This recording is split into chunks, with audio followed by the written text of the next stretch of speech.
The flames dance along the horizon. A longship, narrow, elegant, unmistakably Viking, drifts silently across a cold black sea. Its sail hangs limp, catching no wind.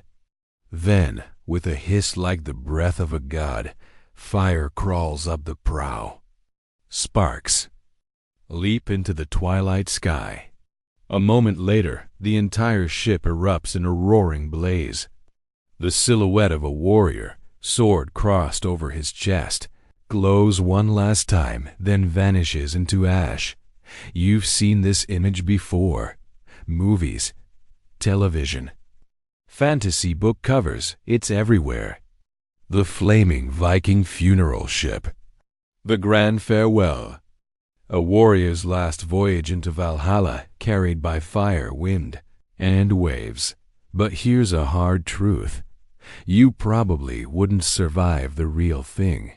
If someone actually set fire to a wooden ship packed with a corpse, dried brush, tar, and treasure all, while it floated in open water, the result would be less epic and more catastrophic. The fire wouldn't spread like in the movies. The ship might not even burn. It might capsize or sink. Or worse, drift back to shore, half charred, stinking of burnt hair and goat fat. Still curious? Good. Let's set sail.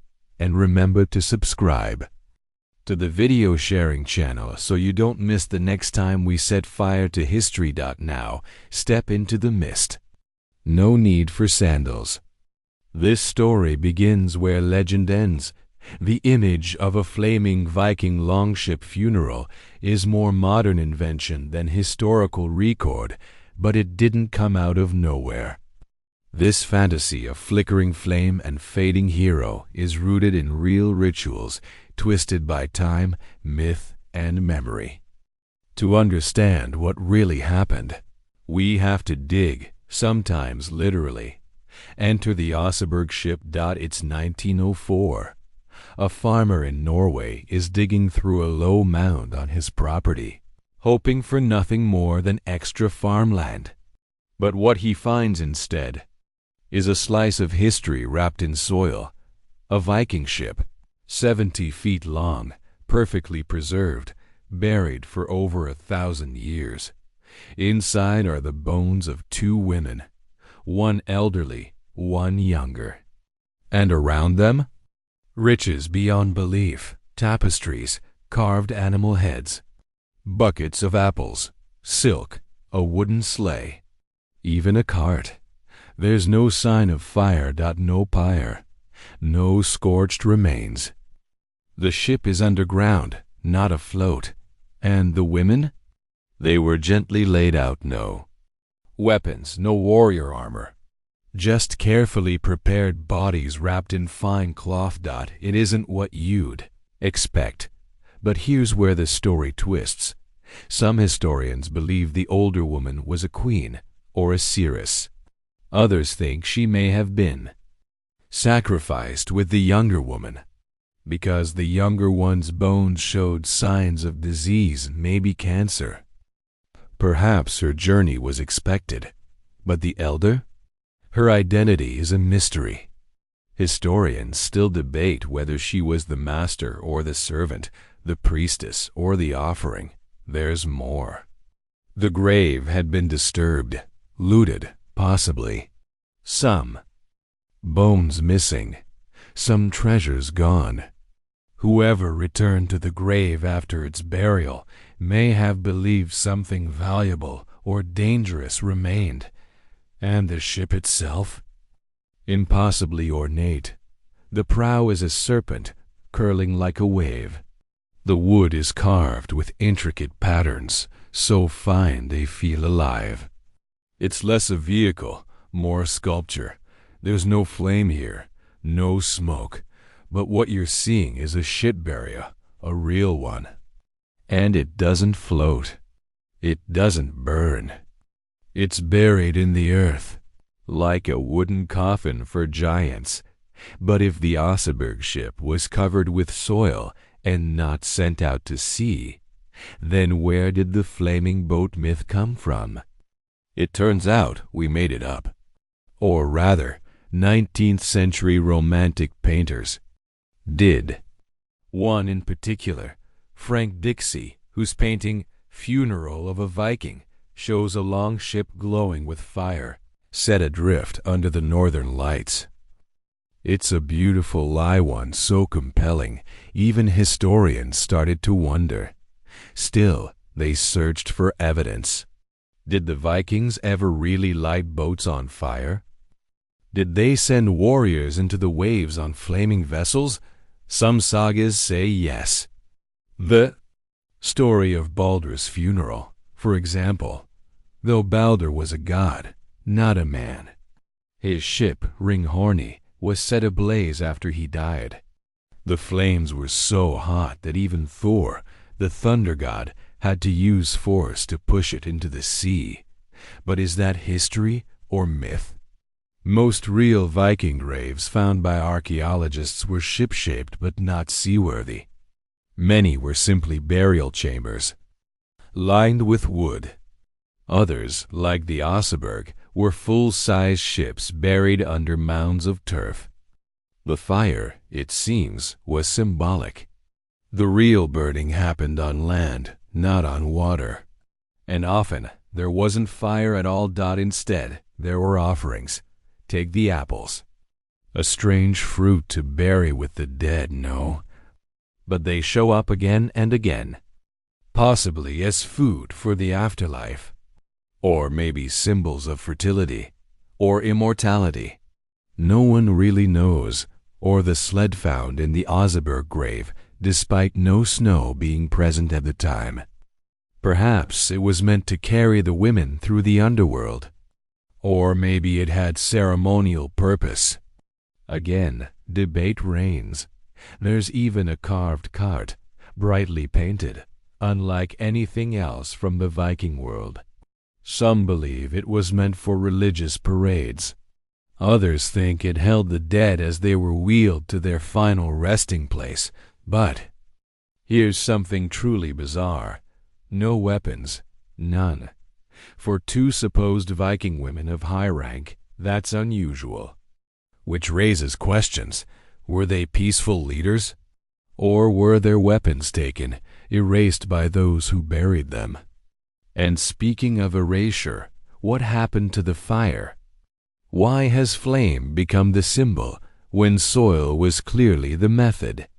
The answer lies in what we choose to remember and what we choose to imagine. Burning ships are cinematic. Soil mounds are not. But the Vikings didn't care about movie visuals. They cared about journeys. And for them, a ship was the ultimate metaphor. Not just transportation, but transformation. A way to cross into the next world. Whether it drifted on sea or lay buried beneath it, the ship was the soul's vessel. Still, something about that fire lingers, doesn't it?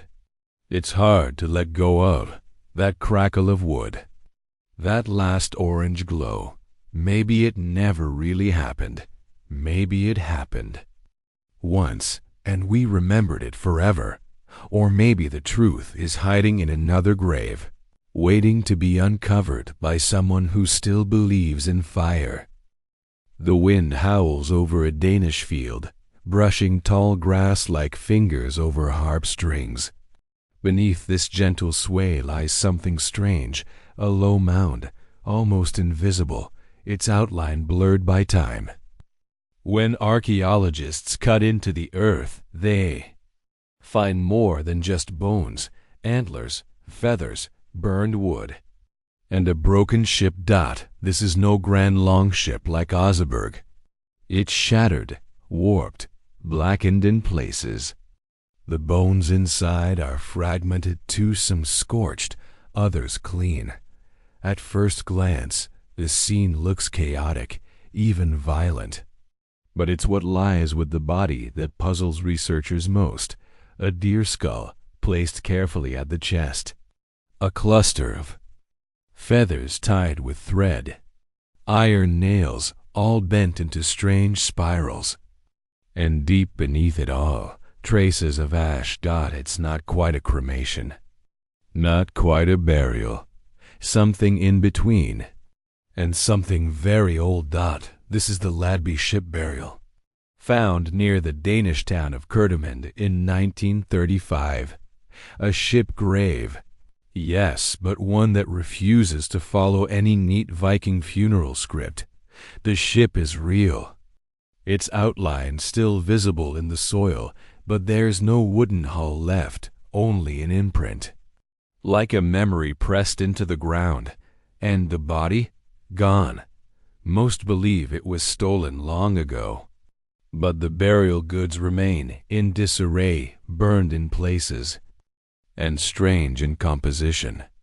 A dog skeleton, headless. A horse, missing teeth. What happened here? No one agrees. Some say the grave was robbed. Others suggest a failed ritual.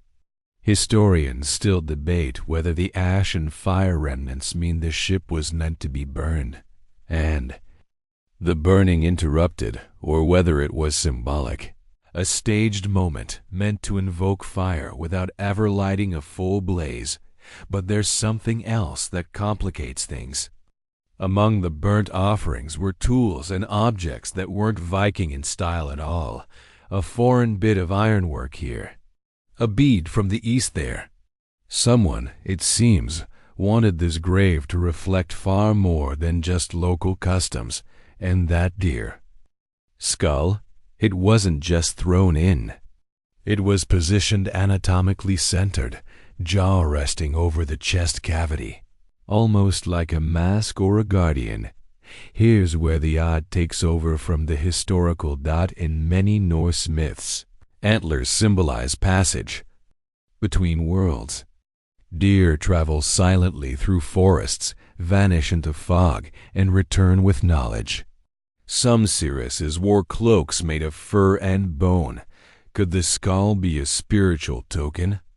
Or was it just a prized hunting trophy? Then there's the matter of feathers. Found beneath the pelvis, bunched and stained with resin. Maybe once part of a pillow or a costume. But when burned, feathers give off a sharp, bitter scent, pungent, suffocating. Not ideal for a peaceful send-off. Perhaps that's the point. A pant. Few archaeologists whisper a theory rarely voiced in official papers, that some ship burials were also ritual executions. Maybe the body in the Ladby grave wasn't honored at all. Maybe it was disposed of. Dark? Certainly. Proven? Not quite. But the burned wood and scattered items suggest not reverence, but haste. Here's the twist. The ship itself was still intact when it was buried. It had been dragged from the shore up the hill, placed into the grave trench, and only then was the fire set. Just enough to char the upper beams. Just enough to leave a trace. Not enough to destroy. So what kind of funeral lights a match, but doesn't let it burn? A performance. A ritual with just enough flame to satisfy tradition. A compromise between the spectacular and the practical. And this compromise shows up again and again, even at other burial sites. Like Hidibi and Burka, traces of fire appear, but never full cremations at sea. Instead, there's a hybrid, some bones burned, some buried whole. Fire as symbolism, not spectacle. And the ship, a frame, a boundary, a container for death, like a sarcophagus made of oak. But why do some of these ships seem so improvised? One theory suggests these were not always pre-planned burials. Sometimes a chieftain or warrior died unexpectedly, far from home. The community had to act fast, build a makeshift grave, use what was available, a broken sled, a leftover ship, a skull. In these cases, The funeral became less about the person and more about the performance, about making it look like a real ship burial, even if parts were missing. That might explain the resin-coated feathers or the twisted nails. Someone wanted the ritual to feel right, even if it wasn't that. It's a little like building a stage set. The audience expects fire, so you give them smoke. They expect a ship, so you bury a frame. They expect royalty, so you dress the corpse in silk, even if the silk was borrowed. And maybe, just maybe, the flaming ship was never the reality, but always the aspiration, like sending someone off in style. Even if the fuel is wet, here's something fun. In one lesser-known saga, a village tries to build a funeral ship from driftwood, only to realize too late that half the planks are rotten. They float the body anyway. It capsizes before the torch can be thrown. Nobody dies. Except the mood that the saga doesn't name the village. Maybe it's a joke. Maybe it really happened. Either way, it tells us something important. Even the Vikings had to improvise. And what about the smell? Burned wood, resin, charred antlers. Wet. Soil. That's the forgotten part of the funeral, the stench. Romantic movies don't show it. But those who dug up Ladby remember it well. Even 1,000 years later, the soil holds on. If ghosts exist, they travel by scent. And this grave? It smells of burnt dreams and broken plans. So the next time you imagine a Viking longship blazing into the sunset, ask yourself, was it ever lit at all? Or are we remembering the funeral we wanted, not the one that actually happened? A thin mist hangs low over a sloping ridge near the Swedish town of Birka. Beneath the damp grass lies a secret nearly overlooked, a ship burial unlike any other. The grave goods are strange, the bones even stranger.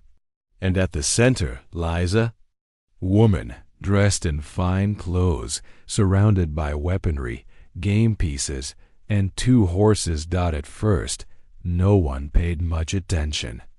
The grave was labeled simply as BJ 581, just another Viking resting place in a cemetery packed with warriors. For over a century, everyone assumed the bones belonged to a man. After all, the person had been buried with weapons, a sword, an axe, 2 shields. There were arrows in the grave too, and a spear. What else could it be but a warrior's final bed? Then came the twist. In 2017, DNA testing proved beyond doubt that the bones were female, and suddenly the world shifted.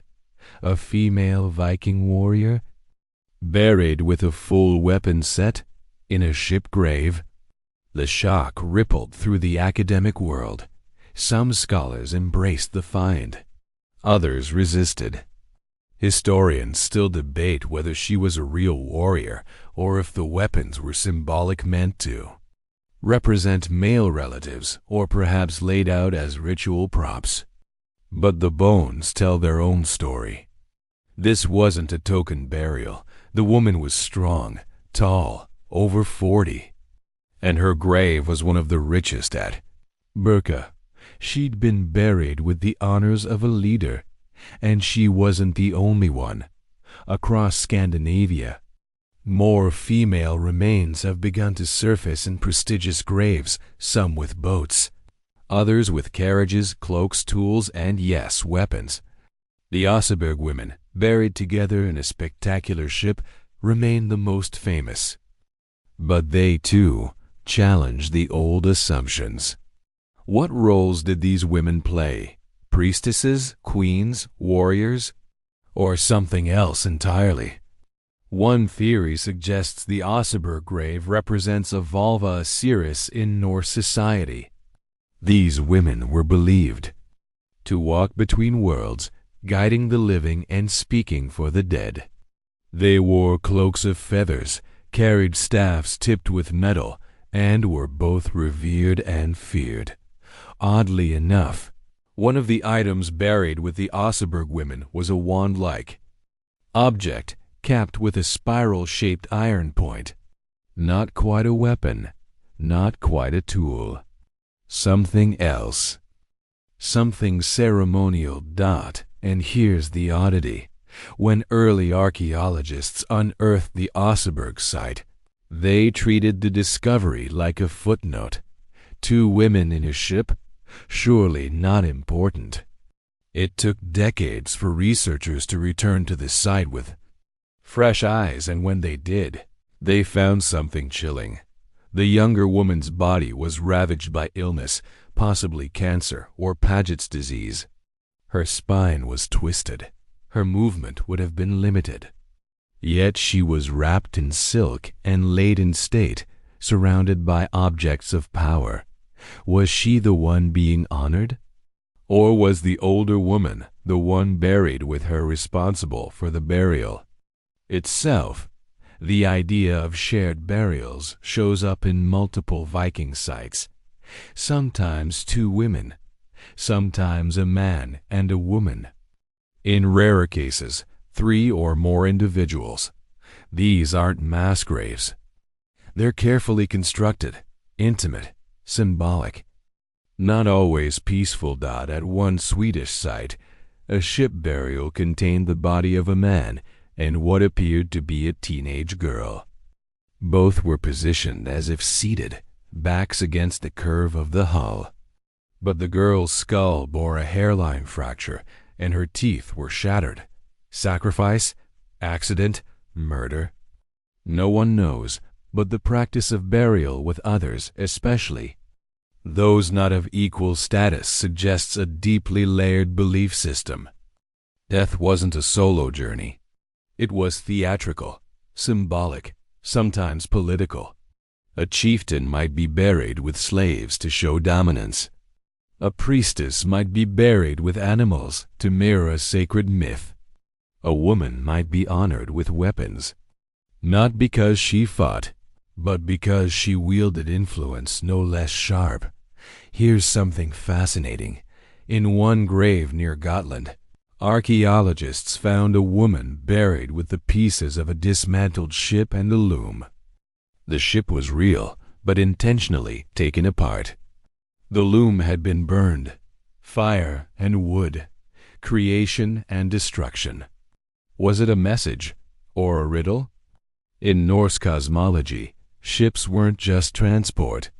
They were metaphors. The god Freyr gave a ship, called Skyblafnir, to mortals. It could fold into a pouch and always caught the wind. In myth, the ship sails both water and sky. It's a vessel for the living, and the dead. To be buried in a ship was to become the myth. And for women, especially those buried this way, it was often a sign of their unique role in society. Not as background figures, but as essential players, matriarchs, seers, sacrifices, leaders. That's what unsettles the traditional view. Not only were Viking women buried in ships, they were centerpieces of the ritual.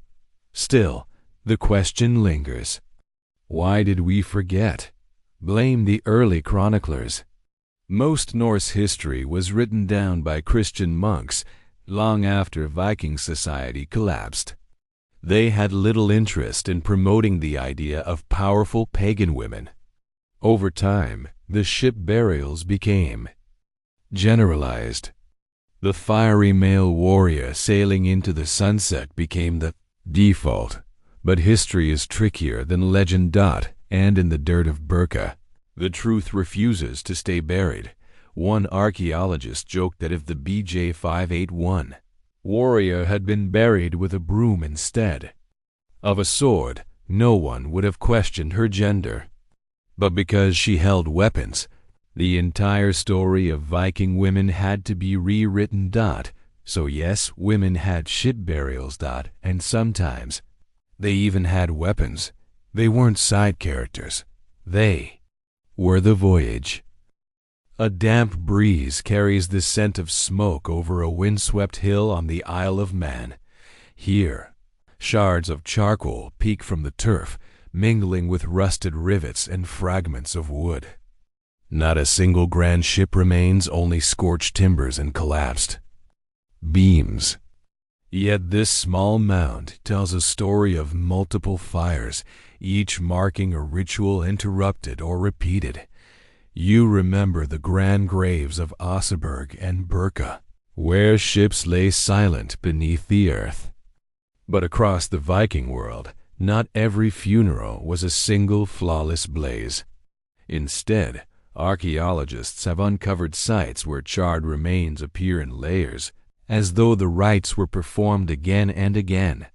Take the Manx Trench burial, excavated in 1984 by a team from Liverpool University. They found the outline of a long ship cut into the soil, but instead of one central pyre, they uncovered 3 separate burn pits, each filled with ash and bone fragments. The lowest layer contained traces of human remains, mostly skull fragments mixed with unburned beads and twisted iron rivets. Above it, more ash, more bone chips, and the remains of animal offerings. A sheep jaw, a pig's phalanx. The topmost layer held pollen from heather and bracken, suggesting that the Vikings cleared the vegetation freshly for each fire. Historians still debate whether these alternating layers represent repeated funerals for the same individual, perhaps rekindled annually, or different stages of the funeral process, each fire serving a unique purpose. One theory suggests the first fire burned away the mortal coil, the second purified the spirit, and the third sent an offering to the gods. Another argues it's simply the result of failed burn attempts, wet wood, gusting winds, and angry neighbors dousing the flames prematurely. Oddly, in one pit, archaeologists found a handful of carved bone whistles, each shaped like a tiny raven's head. When burned, the whistles would crack and sing a haunting cackle that, in legend, warned sea monsters of a warrior's arrival. Imagine standing there as the wind shifts, the whistles breaking one by one with sharp pops like laughter from the air. Beyond Dot, in the village of Hyreleford, a widely misread site name that locals still joke about, the trench burials took on a communal scale.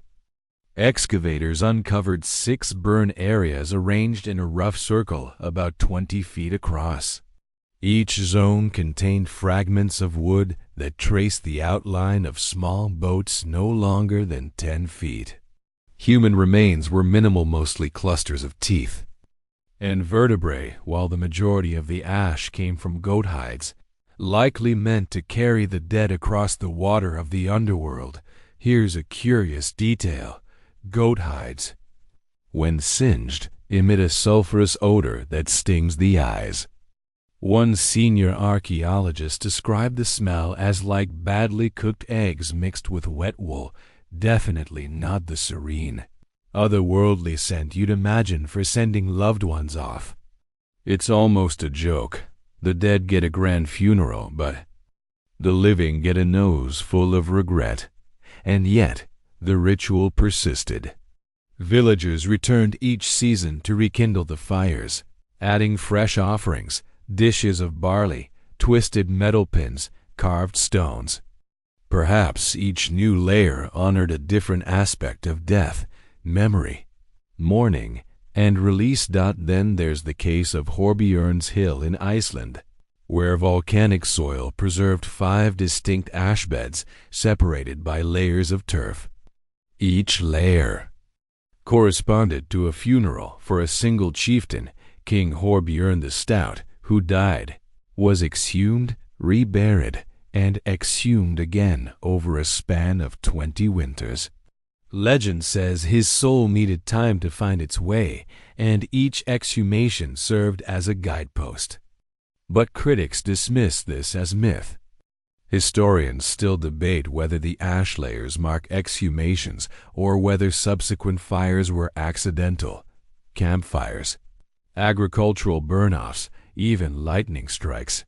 A truly bizarre find at this site was a small hoard of broken combs, carved from whalebone, placed deliberately among the ash. Some scholars argue they were the chieftain's grooming tools, meant to maintain his dignity in the afterlife. Others think they were simply discarded daily items that happened to fall into the grave. Either way, they create a quirky image.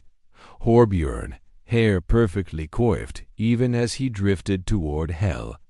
And it wasn't only in Scandinavia. In what is now Kyiv, Ukraine, the Viking tributary settlements contained similar stacked burn graves, blending Norse and Slavic traditions.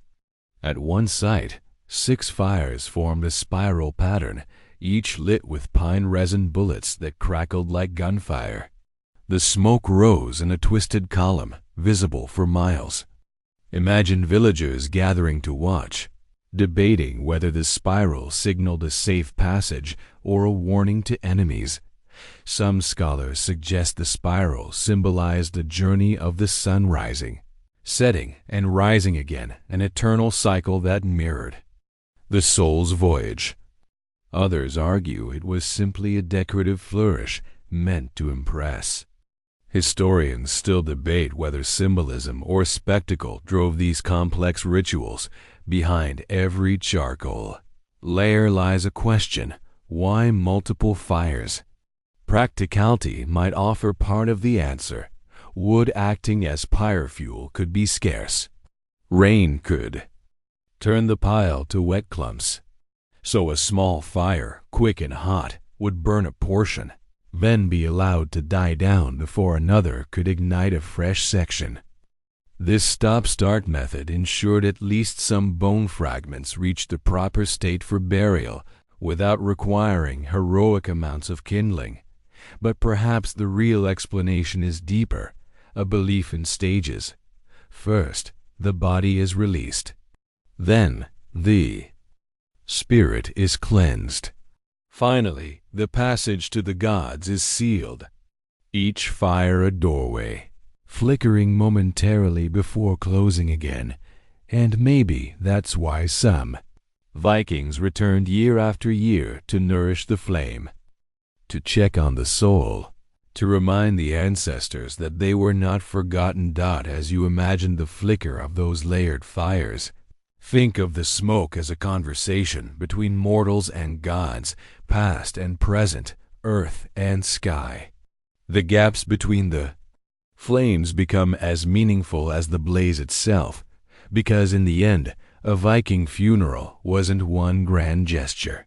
It was a series of gestures, each ember an echo, each ash but a memory. The sky is iron gray, the sea restless, spitting mist against the wooden hull of a longship, but the fire refuses to catch. Again and again, the torch is pressed against the pitch-soaked boards. The kindling sputters, hisses, then dies in a puff of wet smoke. The boat drifts, heavy with death, and the onlookers grow restless. The fire, it seems, will not obey. This is the dilemma historians wrestle with when confronting the legend of the flaming ship sent out to sea. It's dramatic, unforgettable, and wildly impractical. Historians still debate whether such events ever took place outside of sagas. The physics alone are daunting. A boat afloat in open water will not burn easily. Even if covered in pitch and dry brush, the hull will sit too low, the wood too wet, the air too cold. Wind snuffs out flame, waves soak fuel. And let's not even discuss how one would light such a ship after pushing it from shore. Unless there's a second boat and a brave archer with excellent aim, The logistics make the entire event unlikely. But the myth endures. It endures in part because of the Norse sagas, where fire and water intertwine in spectacular fashion. Take the death of Balder. In the Prose Edda, Baldr's body is placed on a ship called Ringhorni, which is then set aflame and pushed out to sea. The flames roar, gods weep, and the vessel vanishes into the horizon, a funeral fit for a god. But Balder was not a man. And Ringhorni, by all accounts, was no ordinary ship. It was myth, not history. Still, this image captured the imagination of poets, painters, and eventually filmmakers. By the 1800s, Romantic artists began depicting Viking funerals with blazing ships and dramatic coastlines. The idea was too poetic to resist. Fire symbolizes release. Water symbolizes passage. Combine the two, and you get something eternal. There's just one small problem. No archaeological evidence has ever confirmed that a Viking funeral ship was successfully burned at sea. That doesn't mean no one tried. In 1936, a group of Norwegian enthusiasts attempted a recreation. They built a half-sized longship, filled it with animal bones and old furniture, doused it in fuel, and pushed it onto a fjord. It drifted a few meters before capsizing, the flames never fully catching. One spectator muttered, "It died of embarrassment." Others simply watched in silence as the boat sank slowly, half-lit and smoldering, into the cold gray water. Later, attempts were more successful, thanks to modern tools and plenty of kerosene. But these modern funerals required staging hidden flotation devices, careful pre-soaking of fuel, even remote ignition devices. The result? Beautiful videos. And a historical illusion. So what did the Vikings do? In most cases, the burning took place on land. At sites like Tuna in Uppland, Sweden, or Bor in Norway. Archaeologists have found ship-shaped stone outlines marking the perimeter of burned graves. In the center, a shallow pit filled with ash, bones, metal fragments, and often charred ship remains. The ships weren't sent off to sea. They were set ablaze where they lay, often surrounded by stones or earth to contain the blaze. These fires were hot, sometimes exceeding 800 degrees Celsius, bones calcined, iron tools warped, glass beads melted into puddles of green and blue. After the burn, the remains were often gathered and reburied, either in urns or in the pit itself. Sometimes, though, the ships weren't burned at all. Instead, they were buried whole, covered in mounds of earth like the famous Gokstad and Oseberg ships. And in even rarer cases, they were dismantled, their parts repurposed, perhaps to build new homes or shrines. Yet despite the practical preference for land-based rituals, the fantasy of the sea fire persisted. Perhaps because it felt truer. In Viking culture, symbolism mattered, and nothing symbolized transition quite like the sea. The sea was the road to the afterlife, the place where gods and monsters lived, the space between here and there. Fire, meanwhile, purified. It cleansed the body, released the soul, and sent smoke spiraling toward the heavens. Together, they formed the ultimate metaphor, a burning boat crossing the final sea. Here's a curious aside. Norse poetry often speaks of ships of flame and smoke sails. These were never meant literally. They were riddles, metaphors. The idea wasn't that the boat burned at sea, but that the soul burned through the world, leaving smoke behind, a sign that something holy had passed. But myths have a way of sticking, even The Vikings themselves may have believed in a better version of their own rituals. Maybe a few did try to light a boat on water. Maybe a chieftain demanded it, wanted his death to be unforgettable. Maybe they tried. Maybe they failed. Maybe they said nothing.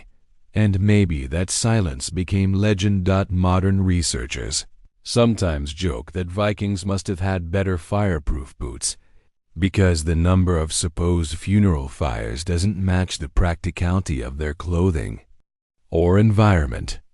But the truth is more poetic. The Vikings dreamed in fire, even if they buried in mud. There's one last wrinkled dot in a remote Icelandic saga. There's mention of a man named Einar who demanded to be burned at sea. His brothers agreed. They loaded his body onto a shallow skiff, packed it with straw, and dragged it to the fjord. But a storm hit. The boat flipped. The corpse fell into the water. The brothers fished it out and buried it behind the stable. The saga ends. He went. Neither to sea nor sky, only to soil. It's a joke, but also a truth. The fiery Viking send-off was never guaranteed. It was hoped for, dreamed of, maybe attempted. But mostly, it lived in story. And yet, it persists in every movie, every reenactment, every Viking-themed music video, because it's beautiful, even if it never happened quite that way. A long shadow stretches across a snowy plain in northern Norway. At its center lies not a full ship, but the outline of one ribs of timber sunk into frozen soil, hull long since rotted away. The grave is striking not for what's missing, but for what remains: a bronze brooch, the jaw of a cow, and a spear tip pointing toward the earth. No body. No treasure. Just the echo of a funeral. This is the quiet counterpart to the legendary flaming boat. Here, the ship was not a vessel that carried the dead away. It stayed behind, rooted in the land like a monument. In many Viking burials, especially inland ones far from the sea, ships were never meant to sail. They were grounded on purpose. Dragged from the shore, pulled overland for days, even dismantled and reassembled at the burial site. These landlocked ships became giant wooden coffins holding not just bodies, but meaning. The most famous of these is the Gokstad ship, discovered in 1880 in Sandefjord, Norway. It lay beneath a burial mound surrounded by the remains of shields, sleighs, and the skeletons of 12 horses. The ship itself was magnificent, 23 meters long, built for speed and grace. But the body inside? A man around 40, possibly. A king, but no crown, no scepter. His bones showed signs of injury. Likely a warrior, but perhaps not a healthy one. What puzzled archaeologists most was the lack of fire. Not a single scorch mark. Not a trace of ash. Just earth, timbers, and silence. This kind of burial suggests an entirely different Viking attitude toward death. Not one of violent send-off, but of stillness. Of resting. Of keeping the ship close, as though the dead might need it again one day. Some graves even feature miniature ships, tiny wooden models, or stone outlines mimicking the shape of real longships. At a site in Bornholm, Denmark, over 24 such shapes were found in a single field. None of them could have ever sailed. They were symbolic ships, metaphors made solid. Their purpose? To mark space. To suggest that the field itself was an ocean and the dead. Sailors heading home. But not every burial stayed intact. In Sweden, at the site of Ales stones, A ship-shaped arrangement of boulders stretches across a hilltop. No ship, no grave. Just stones. Theories abound. Some believe it was a calendar. Others think it marked the grave of a chieftain whose body was never recovered. Or perhaps it was a cenotaph, a memorial to someone lost at sea with no body to bury. There's even evidence that some ships were intentionally dismantled after burial. Their nails removed, their boards taken. Not stolen, but ritually repurposed. In one case, a plank from a burial ship was found reused as a door lintel in a nearby farmhouse centuries later, perhaps as a way to keep the spirit of the departed close, or to honor their journey by weaving it into everyday life.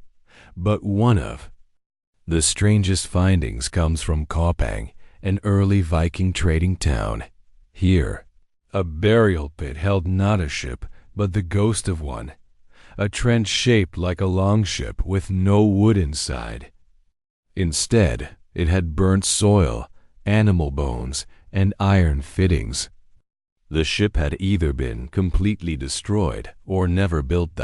It's as if the Vikings pretended the ship was there, dug the trench, shaped the grave, placed the body inside, and left the rest to the imagination. Why go to all that trouble without a real boat?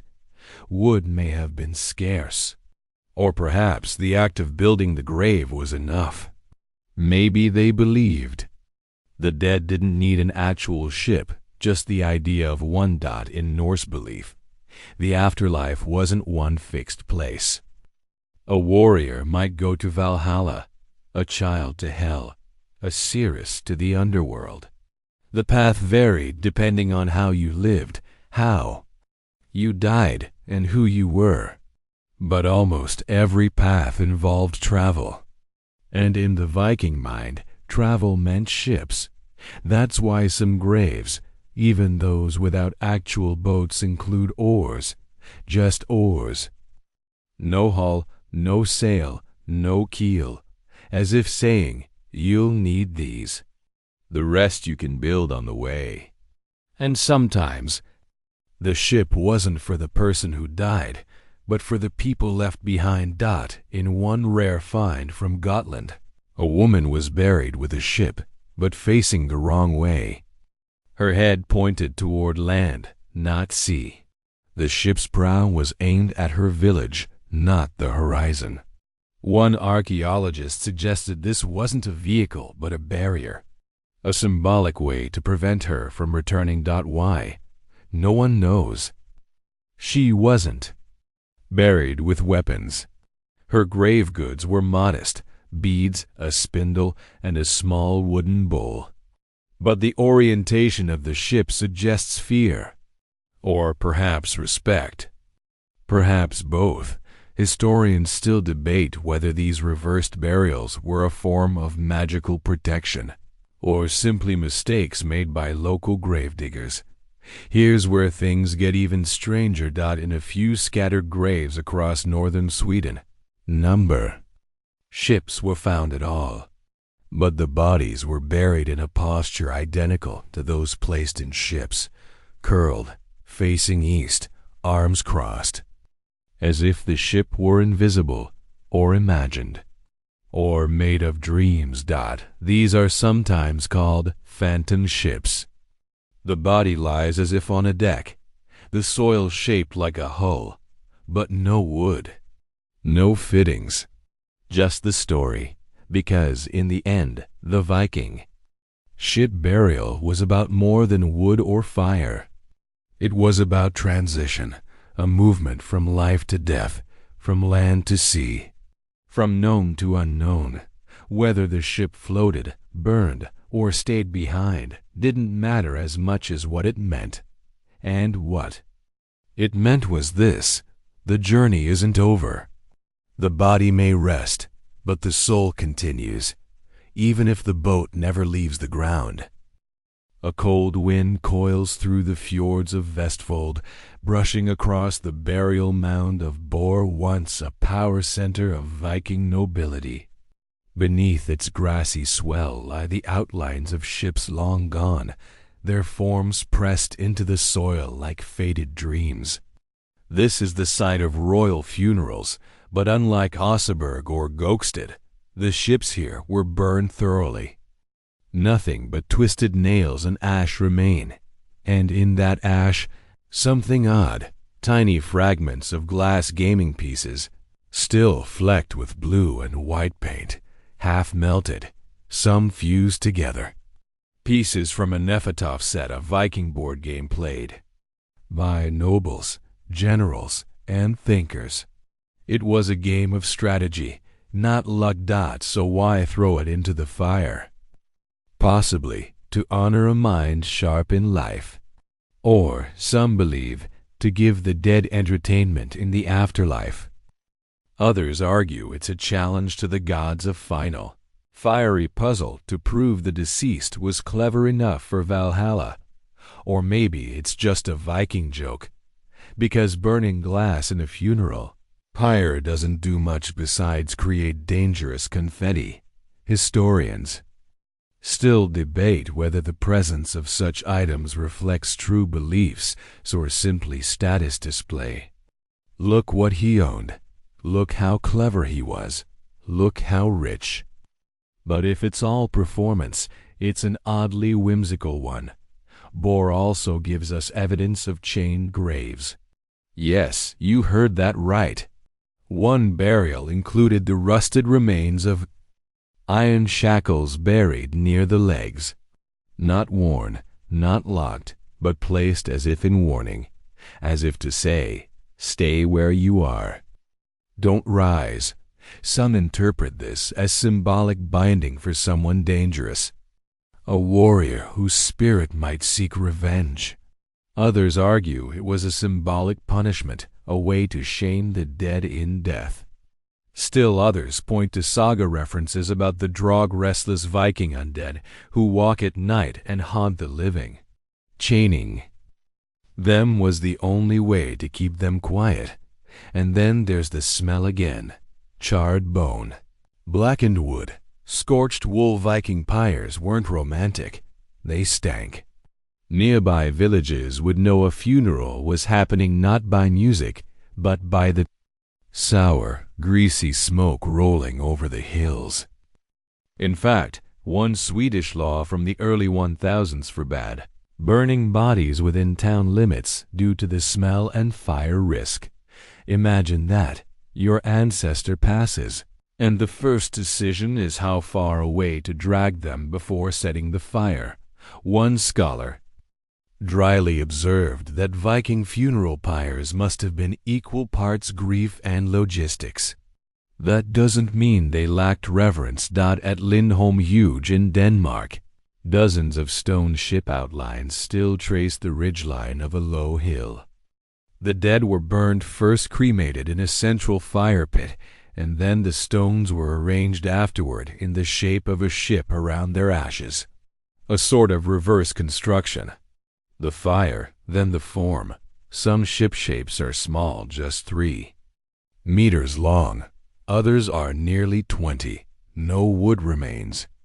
But the symbolism is clear. The soul sailed, even if the body stayed. One grave at Lindholm included a small glass bead inscribed with an Arabic word, possibly the name of Allah.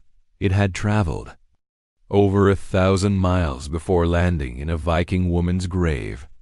She wore it on a chain, along with amber and bronze. Was she a traitor, a convert, a thief? We don't know.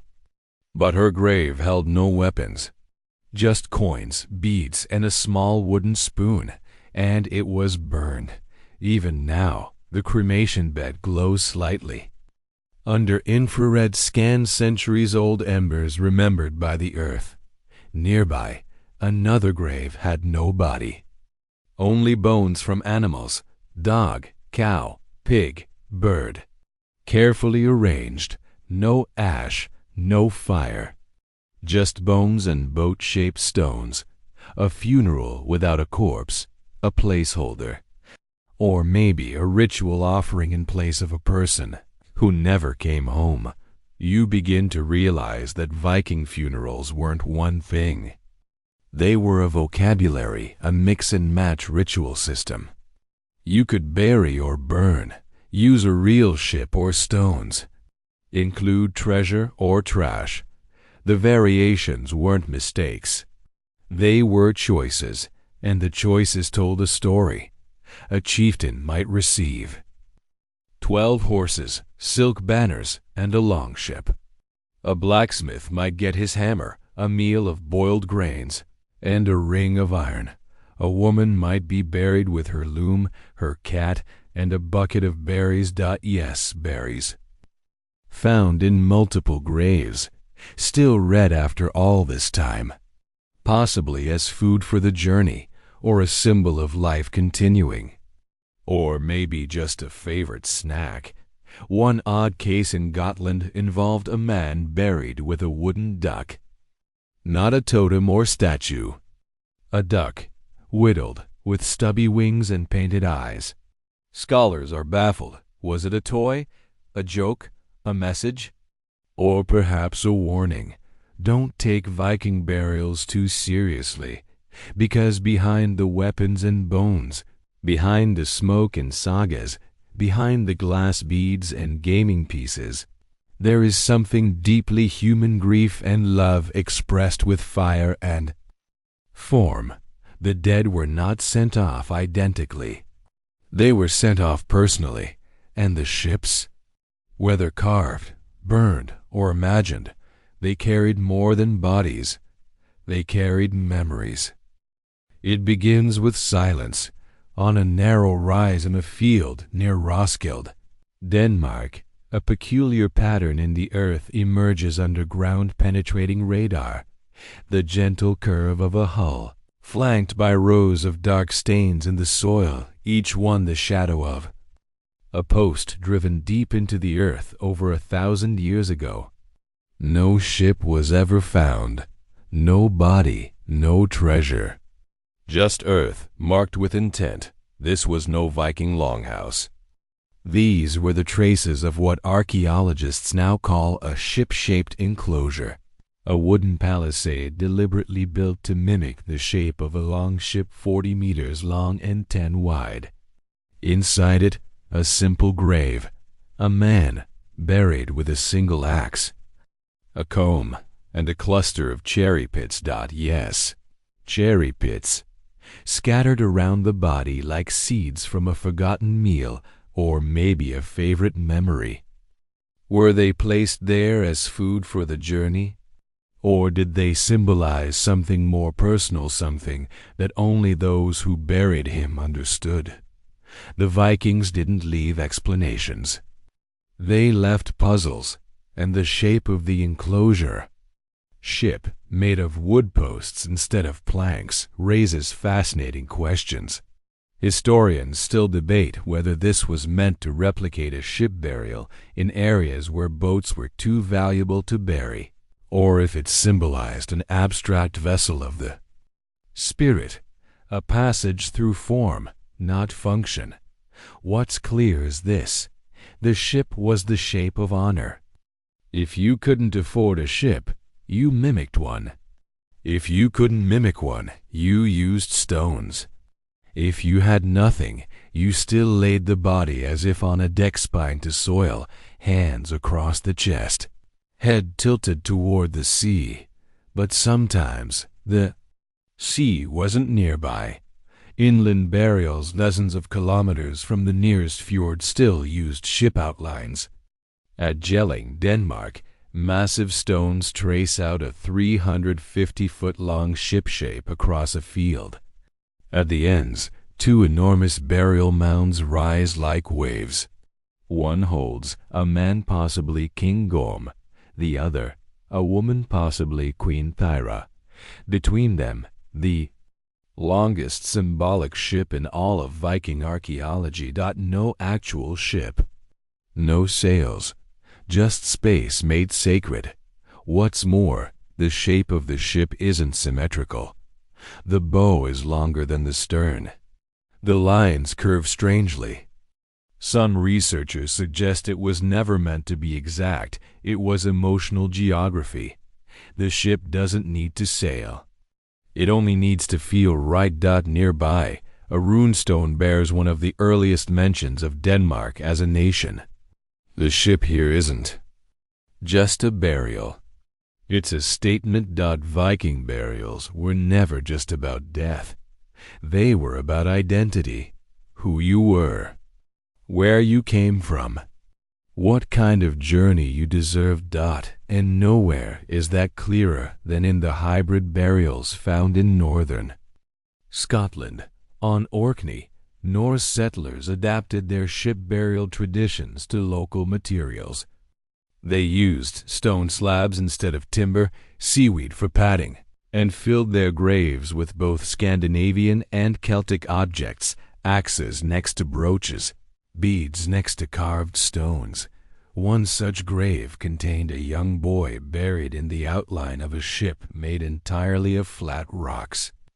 He had no weapons, just a tiny Thor's hammer pendant around his neck and a broken toy horse carved from whale bone. It's easy to forget how many of these burials belonged to children. And yet, their graves were often just as elaborate as those of warriors. In Norse culture, the dead were not measured by their deeds alone, but by their belonging. You didn't have to be fierce. You just had to be one of us. That brings us to one of the most peculiar burial practices discovered recently. Nested ships. Yes, really. At a site near Uppsala, Sweden, archaeologists uncovered a ship grave within another ship grave. The outer ship, larger, shallower, was built of timber and stone. The inner vessel, a smaller dugout boat, held the remains of a woman and an infant. Around them were placed rings, feathers, and 3 silver coins from Byzantium. It's as if the first ship was a stage, the second a cradle. Historians still debate whether this represents a double burial, a ritual reenactment, or a myth made manifest. One theory suggests it mimics the Norse cosmology. One world nested inside another. Midgard within Yggdrasil. Mortals within memory. Another theory? Someone just really loved boats. Whatever the meaning, the image lingers. A mother and child sealed inside one vessel, held within another, like whispered echoes inside a seashell. Then there's the issue of the burial boats that never held a body. These are rare but real. At Hidibi, a shallow boat was buried under a mound with weapons, gold, and a dog, but no person. Some suggest the body was lost at sea, and this was a proxy burial. Others think it was a political statement. Bury the tools of power to signal the end of an era, like retiring a jersey or closing a chapter. And in one unsettling case near Rib, the burial mound included a boat full of animal skulls, horse, dog, goat, and owl, all arranged around a spear. No human remains, just bone and iron. Was it a shrine, a curse, a performance? Whatever it was deliberate. And that's what echoes through every ship burial, from the grand flaming myths to the silent earth shapes. Deliberate farewell, not always logical, not always consistent, but always layered with care. A stone for a ship, a cherry pit for a memory, a coin for the river crossing, a bead to shine in the dark. The Vikings didn't bury the dead. They told stories with them, stories shaped like ships. It's morning in Vestfold, and the dew still clings to the grass over a forgotten rise. Beneath the hill lies a story that no one told properly for 1,000 years. Only now, with modern tools and a little luck, do the pieces begin to fit together. And one of those pieces is not a warrior, a queen, or a priest, but a horse, Dot. Yes, a horse.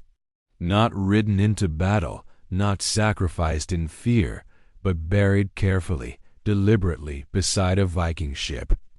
Its legs folded neatly, its head turned toward the bow, as if watching for something. Or someone. Across Viking ship burials, horses appear with astonishing frequency, sometimes alone, sometimes in pairs, occasionally even in groups of 6, as in the Gokstad ship. In each case, the horses weren't thrown in, they were placed, arranged like companions, and more often than not, they were male, strong, trained. Why? Were they status symbols, travel companions, ritual guides? Historians still debate whether the horses were practical or symbolic. Some argue that they were meant to carry the dead through the afterlife. Others point to Norse mythology, where horses serve as liminal creatures. Sleipnir, Odin's 8-legged steed, could travel between the worlds of the living and the dead. In that sense, a horse wasn't just an animal. It was a key, a bridge between here and there. And the funerals reflect that belief. In one grave at Tisha, Denmark, 2 horses were buried at the stern of the ship, their hooves pointing inland. The person, possibly a chieftain, lay at the bow, with weapons across his chest. Between them, a large bronze bowl filled with animal fat and herbs, possibly an offering, possibly a meal. Even stranger, the horses had been fed just before death. Their stomachs contained barley, honey, and bits of mint. Who feeds a horse a final feast? The same people who believe that death is a journey, not a wall. But not all animal burials were so dignified. At a site in Salm, Estonia, a Viking burial ship contained 41 men warriors based on the weapons and injuries, laid side by side. Among them, dogs, their bones intermingled. One still had a collar made of twisted silver. These were not family dogs, they were war dogs. Strong, trained, probably loyal until the very end. In fact, the wounds on many of the men suggest a violent encounter, possibly with locals. Some skulls had been split. One had a spearhead lodged in the ribs. No valuables were found, leading scholars to believe the burial was a second choice hastily made, likely after defeat. And yet, the ship was there, the structure intact, the gesture still sacred. Even in failure, the ritual remained theirs. Something deeply human about that. But not all animals were so useful. In a peculiar find at Kapang, a ship-shaped grave included the bones of 3 cats and a goose. Yes, a goose. No one is entirely sure why. Cats were common in Norse homes, especially among women. They were symbols of Freya, goddess of love and war. But a goose?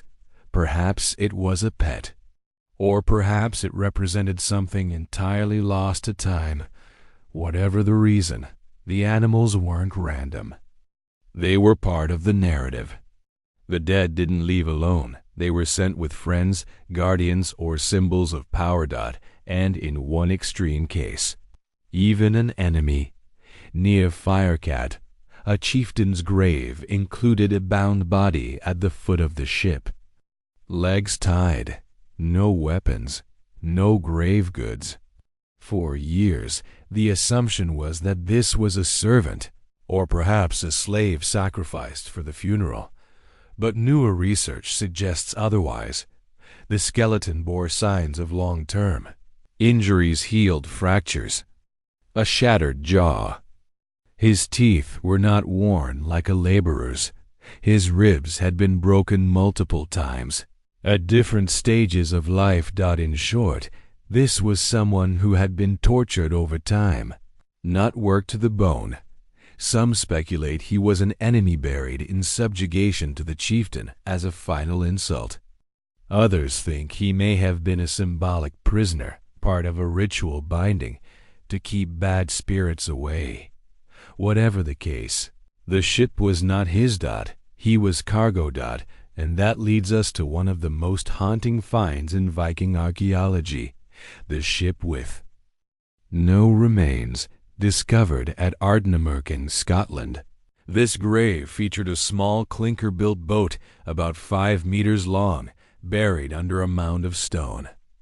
Inside, weapons, beads, a drinking horn, a bronze ring pin. Burn marks on the wood suggested it had been lightly scorched before burial, but not destroyed. There was no body, not a tooth, not a bone. Some suggest the corpse decomposed entirely, though that's rare in peat soil. Others think it was a symbolic burial, a cenotaph for someone lost at sea. A way to perform the ritual without the remains. But one tiny clue remained. A single raven feather, tucked beneath the headrest. Ravens were sacred to Odin, messengers between the worlds. To find a feather without a body suggests a different kind of funeral, one directed at the gods, not the dead. A quiet message, whispered through the soil. These small details, the mint in a horse's stomach, the cat in a woman's grave, the goose, the prisoner. The feather transform Viking funerals from myth to mosaic. Not every ship burned, not every warrior fought, not every grave tells the truth, but together they reveal a civilization obsessed with meaning. Not in what they did, but in how they said goodbye. And sometimes the best way to say goodbye is with a story told through animals, iron, silence, and ships that never sail. A crisp wind dances along the northern coast of Norway, brushing across a shoreline littered with smooth stones and fragments of ancient wood. The tide whispers against the rocks, rising and falling like breath. And beneath this seemingly ordinary beach, archaeologists uncover the trace of something extraordinary, a ship burial that includes a woman, not just any woman, a powerful one. She was buried with keys, symbol of the household. She had iron tools, a carved staff, and a chest full of imported goods, glass beads, Frankish belt fittings, and silk threads from the East. No weapons, but plenty of authority.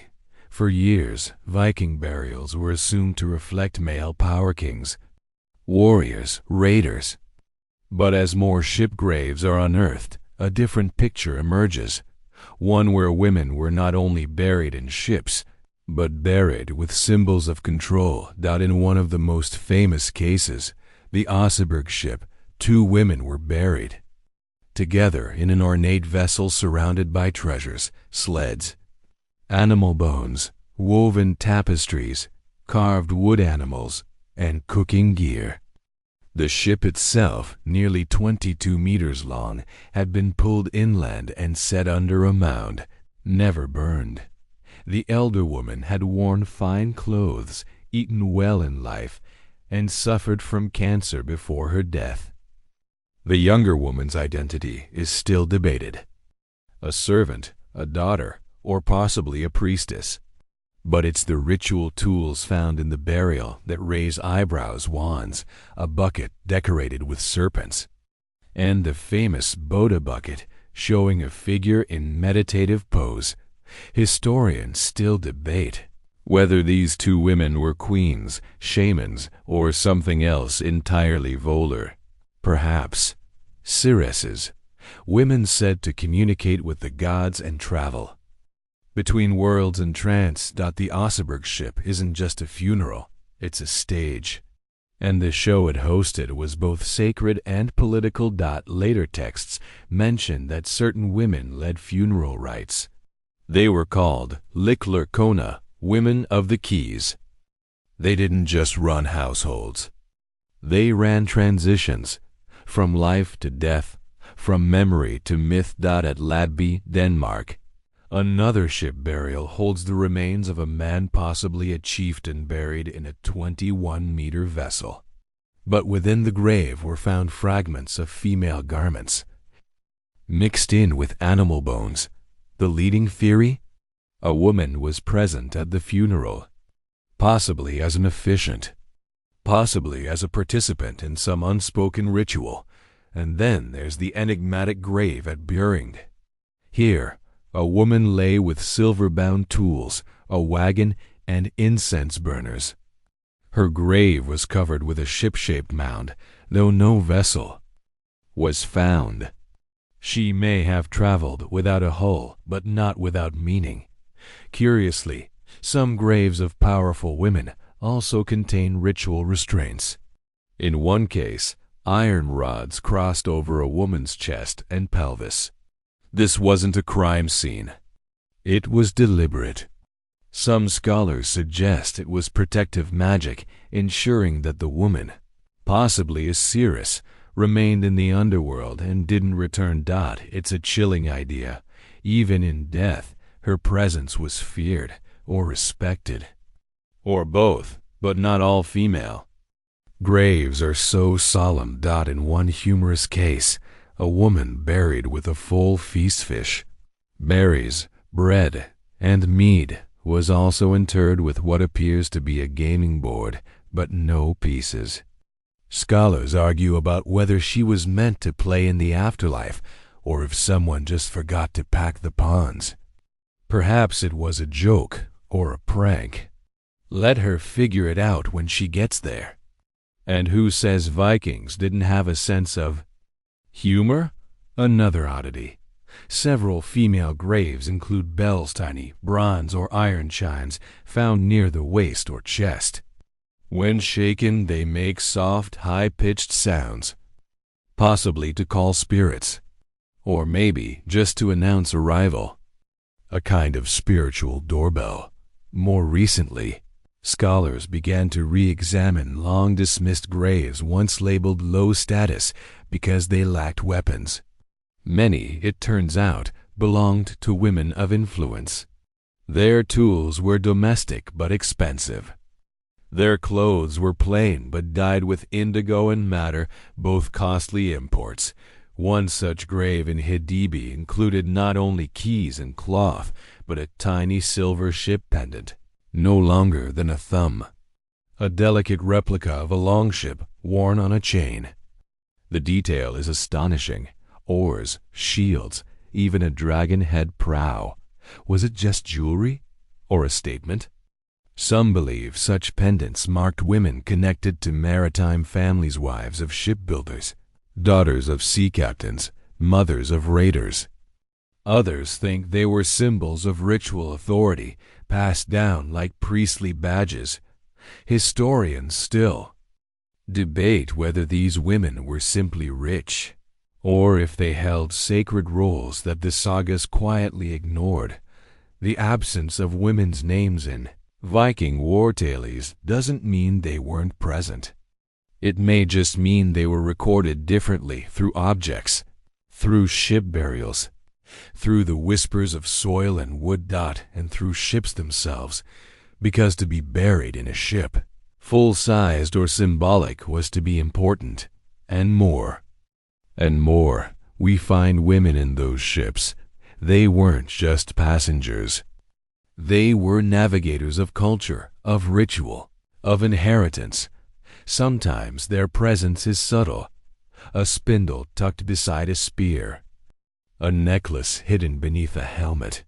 Sometimes it's unmistakable, an entire ship raised around a body dressed in silk, laid in cedar shavings, surrounded by carved animals and spices.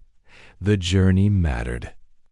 but so did the one who set the course, and in many Viking funerals, the guide wasn't a god. It was a woman. The wind howls across the Baltic coast, stirring the tall grass that now blankets a forgotten burial mound. Time has softened the contours of the grave, but underneath lies a testament to one of the strangest Viking customs, the double funeral. 2 bodies, one ship. One story. In some Viking burials, we find two individuals interred together, often with vastly different grave goods, clothing styles, or even ethnic origins. Were they family, allies, lovers, enemies? The graves don't speak clearly, but they whisper. At Gamla Uppsala, a site rich with mythology and kingship, one such ship burial contained two men laid side by side, one older, one younger. The elder was buried with a sword, a scale, and weights for measuring silver, a merchant perhaps. The younger had a gaming board and a knife. But between them, in the center of the ship, sat a goose. Yes, a goose again. What does that mean? Nobody's quite sure. A pet? A sacrifice? A culinary afterthought? The goose lies there, wings splayed like sails, beak facing the prow. If it were a joke, it has lasted 1,000 years. Historians still debate whether these double burials represent symbolic unions, father and son, master and servant, warrior and bard, or if they indicate something more pragmatic, a way to save ship space or ceremony. But then there are the truly mysterious ones. At Sigtuna, two women were buried together in a boat-shaped grave. One was older, dressed in imported silk and brocade. The other, younger, was wrapped in homespun wool. They lay head to toe, like mirror images. One held a key, the other a knife. Were they lovers, rivals? Was the younger sacrificed to accompany the elder? Or were they simply two generations of a family sent off together? No sign of violence, no signs of fire. Just the quiet symmetry of two lives folded into one journey. And symmetry mattered to the Vikings. In one boat burial at Valsgård, not only were two men buried together, but their grave was arranged with perfect mirror orientation. Two shields, two helmets, two swords. A visual balance that speaks more to ritual than randomness. And then there's the absence. Several ship graves show signs of having once held two individuals, but only one set of bones remains. The other may have decayed fully, been removed, or never existed. In some cases, one set of grave goods is present, but no body. That's led some researchers to propose the idea of symbolic pairing, burying one person with the presence of another. A ghostly passenger, a spiritual partner. In certain Icelandic texts, warriors are said to swear loyalty in life and in death. Where you go, I follow, even in fire or ice. Perhaps the ship was the answer to that vow, but not every double funeral was peaceful. At a grave in Birka, two skeletons were found with matching wounds, cuts across the ribs and thighs, suggesting combat. Buried together with only one set of grave goods, a sword, a helmet, and a broken cup. Some theorize it was a duel to the death, and both were buried in honor. Others believe it was an execution, and the pairing was more punishment than celebration. Nearby, an even more unsettling discovery: a child's skeleton placed at the feet of a man in a small ship burial. The child had no grave goods, no clothes, no shoes. The man was buried with coins, a spear, and a comb. Was the child a relative? A servant? A sacrifice? One archaeologist wrote simply, "We have more questions than bones." And perhaps that's the real story behind these dual ship burials, not just the mystery of relationships, but the ambiguity of memory. Because death, in Viking culture, wasn't a clean break. It was a process, a slow dissolution of body, belongings, and story. A shift from name to legend. And sometimes two people shared that shift, or pretended to. Some double burials show signs of funeral theater, elaborate arrangements clearly meant to be witnessed. In one, a woman is laid on a bed within a ship, with a man kneeling beside her skeleton, facing her as though mid-conversation. Were they frozen in a moment of intimacy? Or was it just an artistic statement by the living?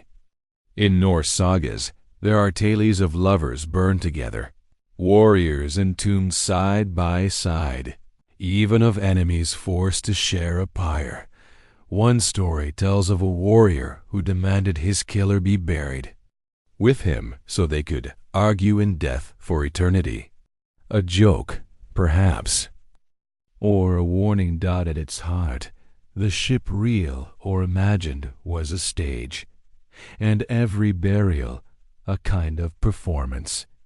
For the gods, for the ancestors, for the future. Some performances were solo, others deeply duets, and like all good duets, they leave you wondering about the harmony behind the notes. Were these people sent off together out of love, obligation, superstition, or accident? The graves don't tell. They only show us the shape of the story, and in that shape, a ship, we glimpse the complexity of Viking belief that death is rarely traveled alone. The fog rolls in across a quiet ridge in southern Sweden. Below, in the soft moss, a series of stones emerges, each one deliberately placed, each one forming a rough arc. It's a ship, or what's left of one. But this vessel was never made to float. It was made of stone, anchored in earth, and it carried no body. No bones, no ashes, nothing at all. This is what archaeologists call a cenotaph, a memorial without remains. The kind of grave that honors a person who never returned, maybe lost at sea, maybe taken in battle far away, or maybe simply disappeared. These silent ship-shaped stones are some of the most haunting Viking graves. They are empty not by accident, but by design. Markers of grief without closure. One such formation, found on the island of Gotland, stretches nearly 70 meters. That's the length of a modern passenger jet. No central grave, no artifacts, just a stone outline and the quiet suggestion that someone should have been buried there. In these cases, the ship is not just a symbol of travel, but of absence. It says, this person is gone, but they mattered. They were loved. We built them a ship anyway. Some of these memorial ships are aligned with the sun, not the sea, facing sunrise on the solstice, or pointing directly toward a distant mountain, suggesting perhaps a different kind of journey, one of the soul, not the body. Historians still debate whether these cenotaphs were actual burial rites or public monuments, ancestral landmarks to be visited, remembered, prayed at. And sometimes they're both. A farmer in Norway once refused to move a peculiar line of stones in his field, even though it made plowing difficult. "It's the old ship," he said. "We don't touch it." No bones were ever found, but he was right. Ground radar later confirmed the layout matched Viking Age ship settings, a memory protected by silence. But these silent ships weren't always empty. In some cases, Later, families used them, again returning generations later to bury their own dead in the very same symbolic vessels, creating layers of history within a single hull. One ship in Norway held 6 burials spaced across 2 centuries, each new grave dug carefully beside the last, as if stepping onto the same boat at different times. It gives the impression of a family voyage, slow and spread across lifetimes. Not just a ship to the afterlife, but a ship through time.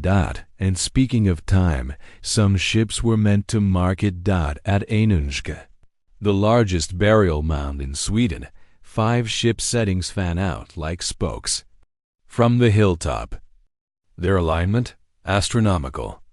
Each one points to a different celestial event: solstice, equinox, lunar rise. It's as if the Vikings were not just burying the dead, but calibrating eternity, using ships to navigate not only the sea, but the sky. This celestial theme appears again in runestones found near ship burials.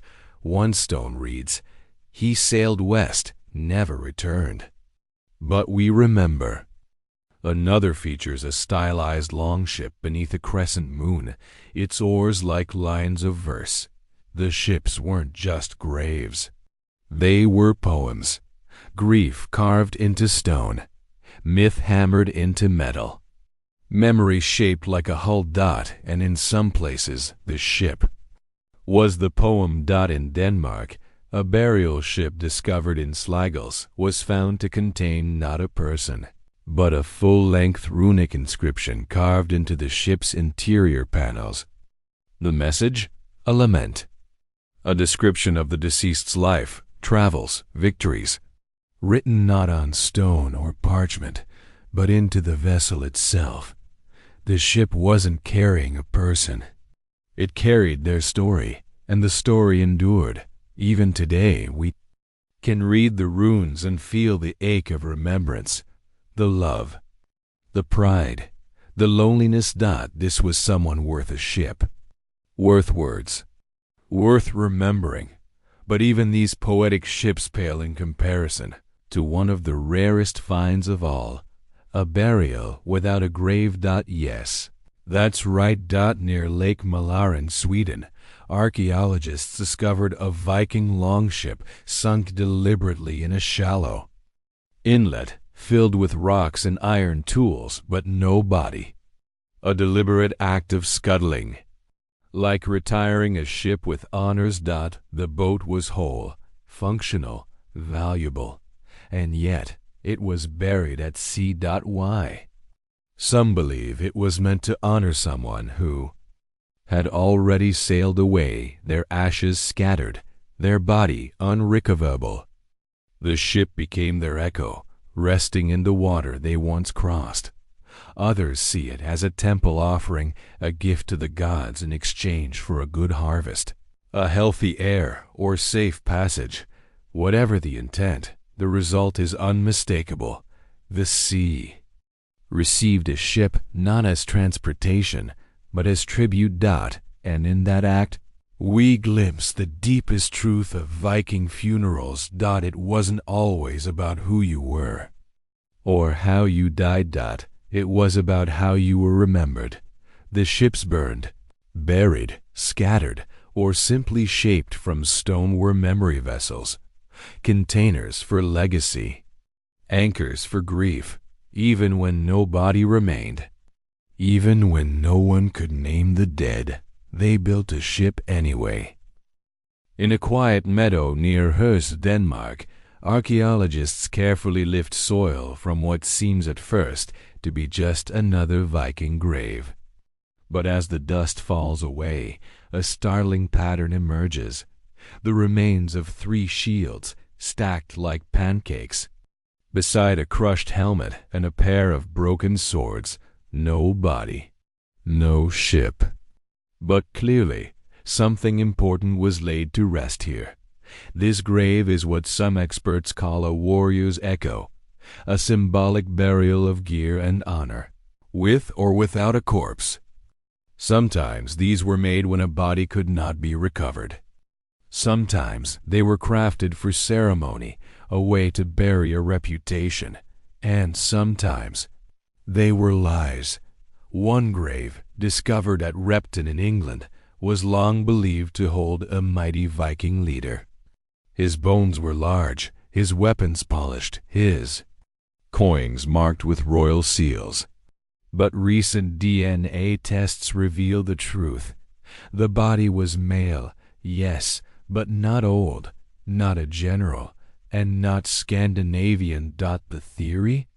The Vikings staged the burial, a theatrical setup to intimidate local populations. To say, "Look how grand our dead are."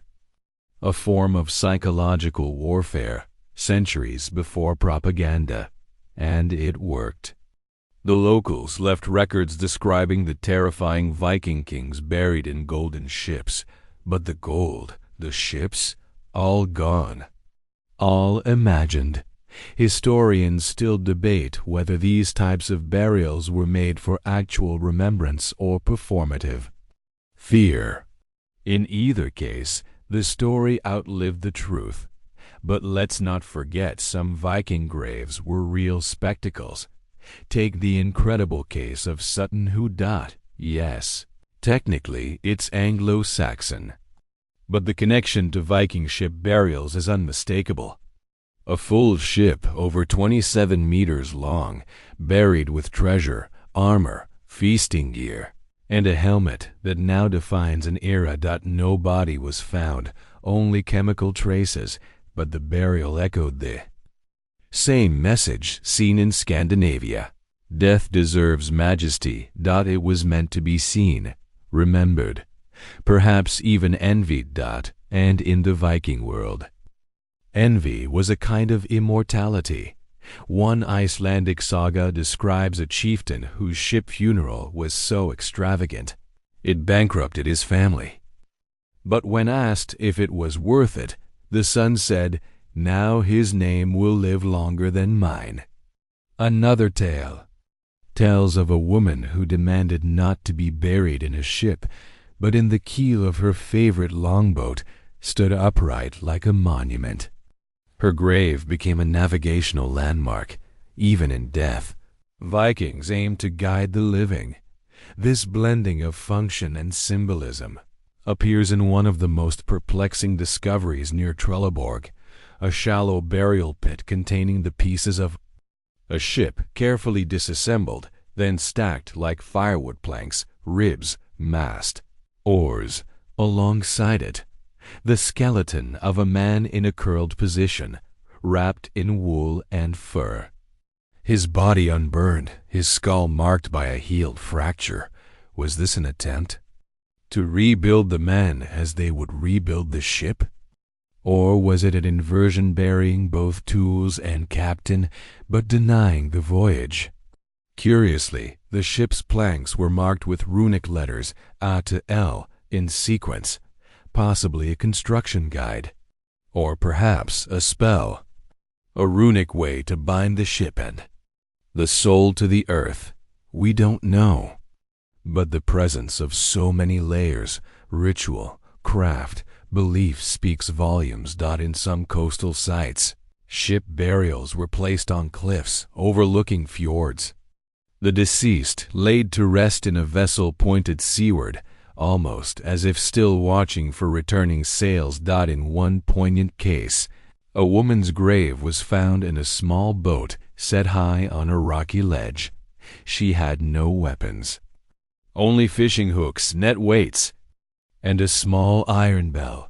The bell rang when the wind passed, a soft chime above the waves. Was she a fisherwoman, a sea witch, a widow waiting eternally? The sound still echoes, a ghostly reminder. And what about the fires? Not every ship was buried. Some were indeed burned at sea, though it's rarer than Hollywood suggests. Still, the myth survives for a reason. One ancient Norse poem describes the cremation of a king. Upon a longship pushed to sea, set alight with a flaming arrow. The flames leapt higher than the mast, and the smoke carried his name to the gods. Could it be done? Yes, but with immense effort. You'd need calm seas, a ship packed with dry fuel and a perfect shot. It's theatrical, dangerous, and deeply symbolic, and perhaps that's the point. A funeral as final as fire, as public as smoke. A farewell seen from shore to sky, because in Viking funerals, the afterlife wasn't just Valhalla or hell. It was memory. In every choice, the goose, the bell, the coins. The echoing shields was a step toward immortality in the minds of those left behind. Some were remembered with fire, others with silence, but all were carried, in some way, by a ship. It's early spring near the banks of the Glomma River. The snow has melted, leaving behind soft ground and quiet fog. A group of archaeologists, almost ready to pack up for the season, uncovers something strange, a circular depression too regular to be natural. It forms the outline of a ship, buried deep beneath centuries of silt. But this one is different. It holds no weapons, no warriors, no grand treasures. Just a child's bones, barely 7 years old, laid gently on a bed of birch bark, wrapped in wool, with a tiny wooden boat nestled beside them. No real ship, just a toy. Who buries a child in the shape of a longship? Someone who hopes the journey still matters, even for the smallest among them. The boat is carved crudely but lovingly curved prow, 4 tiny oars, a mast made from a twig. Inside it, 3 amber beads and a single iron nail, the sort used in full-sized Viking ships. What does it mean? Some say it's a wish, that the child would sail to the afterlife as their elders did. Others say the ship was simply their favorite toy tucked in like a final bedtime story, and historians still debate whether such child ship burials were reserved for elite families or if they reflect something deeper, that every Viking, regardless of age, had a place on the voyage, not just warriors, not just kings, but children too. And their graves reflect that belief.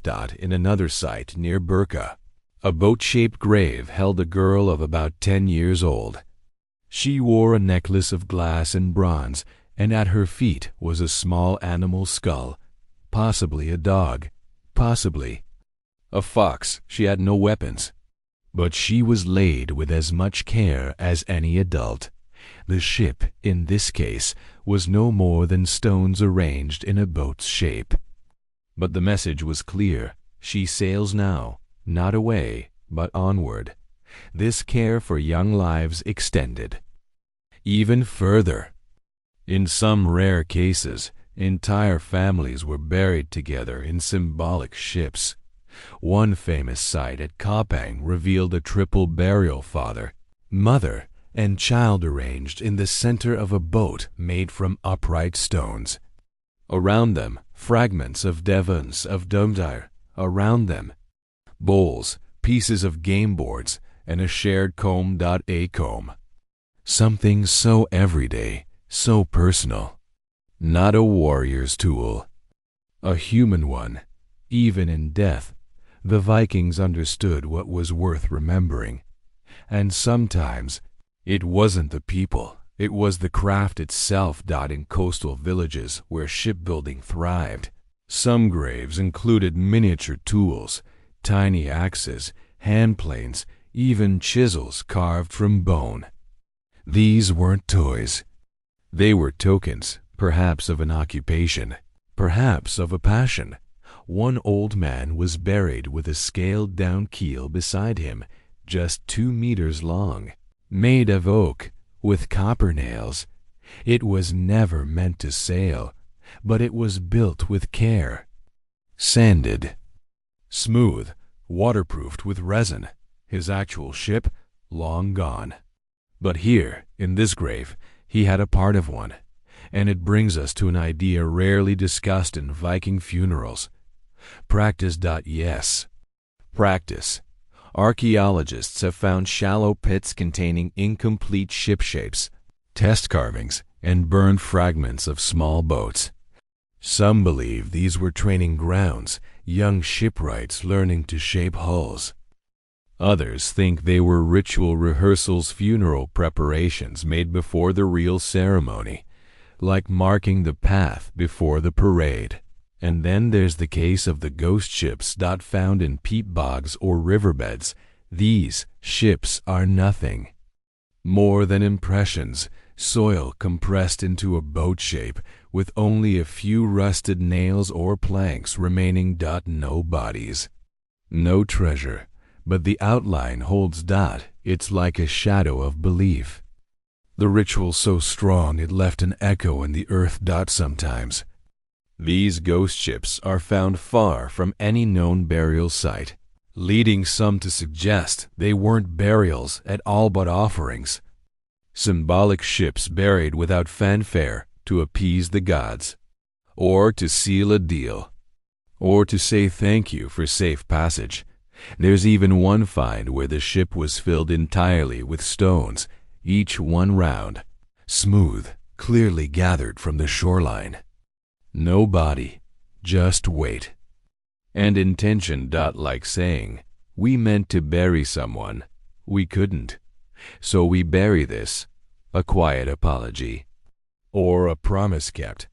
And in a strange way, these symbolic gestures speak more loudly than the richest burials, because they show that the ship, the journey, the ritual wasn't reserved for royalty. It was for everyone. The child, the craftsman, the vanished sailor, the girl with the fox, each one carried in some way, by wood, by stone, by story. Because in Viking thought, to be forgotten was the real death. That's why even in their smallest acts, arranging planks, lighting fires, carving boats, they left behind symbols that could survive the waves of time. Tiny longships, pebble patterns, amber beads shaped like stars. And today, as we brush away the dirt and uncover these silent vessels, we see not just graves, but messages. Messages that whisper they mattered. The tide creeps in along the Norwegian coast, slow and deliberate. A gray sky hangs above a narrow bay where, centuries ago, the Viking dead were launched toward the horizon. Not just in fire, not just in burial, but in memory, because some ship funerals weren't about where the body lay. They were about where the story sailed. In one haunting tale from Orkney, a Viking chieftain's body was never recovered after a storm. The waves claimed his longship, his crew, his weapons. There was no trace. So his village did something extraordinary. They acted out the funeral anyway. They built a ship-shaped altar on the shore, placed his empty cloak at the center, and sang the funeral chants. They burned a torch at dusk and pushed it into the tide on a raft of driftwood. Not a single item came from the real man, but the ritual did. The act of remembering, not the corpse, was the soul of the ceremony. We call these things cenotaphs, but to the Vikings, it wasn't a compromise. It was completion, because they believed that the soul could still travel, even if the body was lost, and that the ship didn't have to be real wood. It could be song, or fire, or story. Historians still debate whether some of the Viking ship burials we found were ever meant to hold bodies at all. Could they have been storytelling spaces, shrines, sacred stage sets for funerary dramas? One theory, radical but beautiful, suggests that the ship was never meant to sail. It was a metaphor made real, a life turned into a vessel. And when that vessel was buried, so too was the chapter. The saga closed, and sagas mattered more than swords, more than coins. In some Icelandic graves, entire funerals were conducted with recitation alone. No ship, no fire, just verse. Family members reciting the accomplishments of the dead as they lowered them into the earth. The words took the place of sails. The rhymes, the oars. The soul sailed on poetry. One such funeral, recorded in the 13th century, ended with the phrase, "Let this tale be his ship, and the wind be our tears." Is it romanticized? Certainly, but it's not isolated. Graves across Scandinavia contain story elements, carved runes describing travels, scenes etched onto bone or wood. One even features a boat-shaped brooch engraved with an entire journey leaving port, crossing stormy seas, landing on a new shore.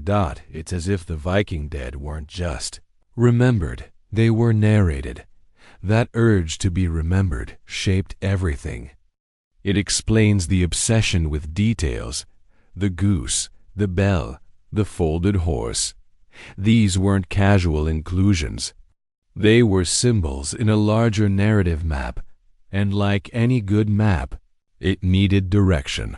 That's where the ritual leaders came in. Often women, sometimes elders, sometimes poets.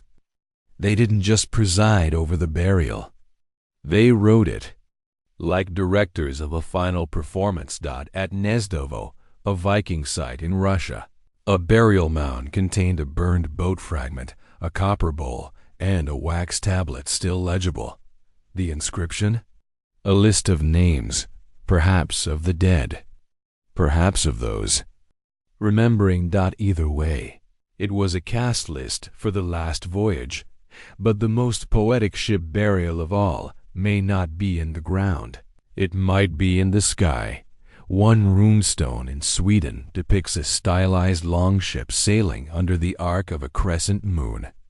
Scholars believe it represents the soul's journey to the afterlife, not on water, but through the cosmos. A celestial longship sailing across the night. And in that image, we see everything. The belief that life was a voyage, the faith that memory was a wind, the knowledge that death, if done properly, could be as grand as any conquest. Not every Viking had gold. Not everyone had a warship. But many were still given ships of meaning built from fire, stone, voice, or bone. And as the centuries pass, we continue to find them. Not just in museums, but in stories told at bedtime, in books, in conversations whispered over gravesites, in the gentle reverence of archaeologists brushing away sand from a buried prow. Even now, we are keeping the ships afloat. By telling their stories, by wondering, by remembering. And maybe that's the real Viking afterlife. Not Valhalla, but you, listening right here, right now, guiding their ships through the waters of memory. The Viking ship burial was never just about a body in a boat. It was a deeply symbolic ritual crafted with reverence, imagination, and layers of meaning that reached far beyond the physical grave. From flaming funerals on the water to ship-shaped stone settings on land, from high-status warriors to unnamed children, the Vikings believed death was a journey, and the ship was the vessel that carried souls onward. Sometimes these vessels were real, complete with sails, oars, and intricate carvings. Other times they were symbolic, a ring of stones, a toy boat, a string of runes carved into wood. Some ships were burned, others buried, and still others never existed outside of stories told aloud under open skies. Whether carrying kings or commoners, these vessels reflected love, loss, power, and the universal desire to be remembered. Throughout this journey, we saw warriors, priestesses, horses, cats, bells, feathers, and fire, each detail a thread in a tapestry of belief. The dead were sent off with care and craft, with poems, tools, food, and tokens, and sometimes with only silence. But even now, centuries later, their ships still sail, not across seas, but through time, through curiosity, through stories like this one. So as the night grows quiet and the stars shimmer above, imagine those ancient ships drifting through moonlight, cradling lives once lived, names once spoken. Their journeys may have ended, but their echoes remain, and now, perhaps, their ships sail once more, through you,